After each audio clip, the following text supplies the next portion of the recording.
Poets 2009. Danny isn't here with us tonight because he suffers from a severe social anxiety, so we generally have someone read for him. So can you please? So if you can please welcome Anna Forsyth from Girls and Keys. This first poem, Danny's, is called Generation. My sad fellow candled here, my seed waits the germination of new behaviour. It was expelled, but did not die in the loss that is resident in quantity. It escaped itself to become more. The new found footballs on the stair. The playground with its toss and whirl. Who imagined a thing so fragile would be resolved here in strange difference, but familiar?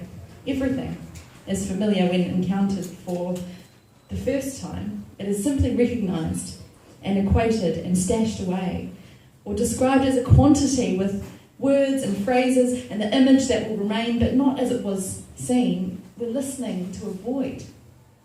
We are viewing the narrow spectrum of sight. The colours open onto it. Dreams are craved, then forgotten. Wait for the moment when your child will turn and turn again. This is the indicator you aspire to. It was never taken from you, and you might recover it someday if you care to look carefully. This, your aspiration, is the breath of new feeling. It will coalesce, something other than sadness, and then you will nurture it, give it your heart, and let it beat on its own to wherever it is going. This next one is called Are We There Yet? Excuse me. Let's cooperate. Now there's an idea.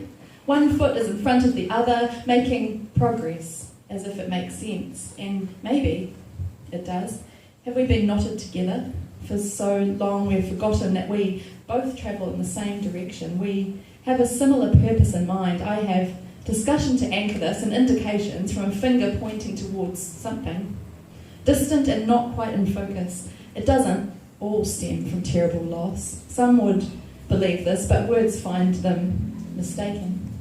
It is an angle and a process, a continuation, forward motion, and a mind for something better to arrive at, something better to believe and never be placated. There has been division. This word.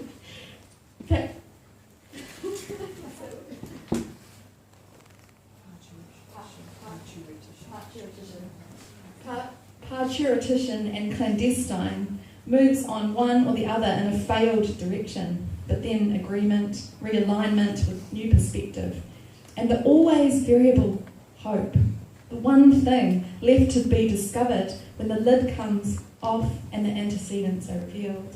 I drag no will conjoined to my own. I carry no apparition and no ghost treads my shadow. We will never always agree. This is what leads us forward.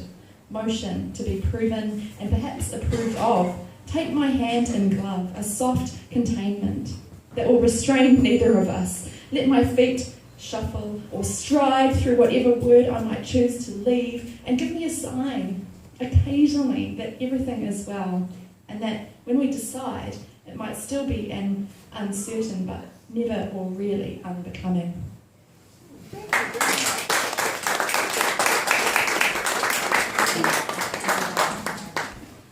Thank you, Anna. It's always a joy to hear someone's work read by somebody else, you know. I think it's different. It's really interesting. So thank you, and I'll tell Danny that you read for you. David Graham. David Graham lives on the land of the Wanneroo people, which they actually own, but he's okay with that.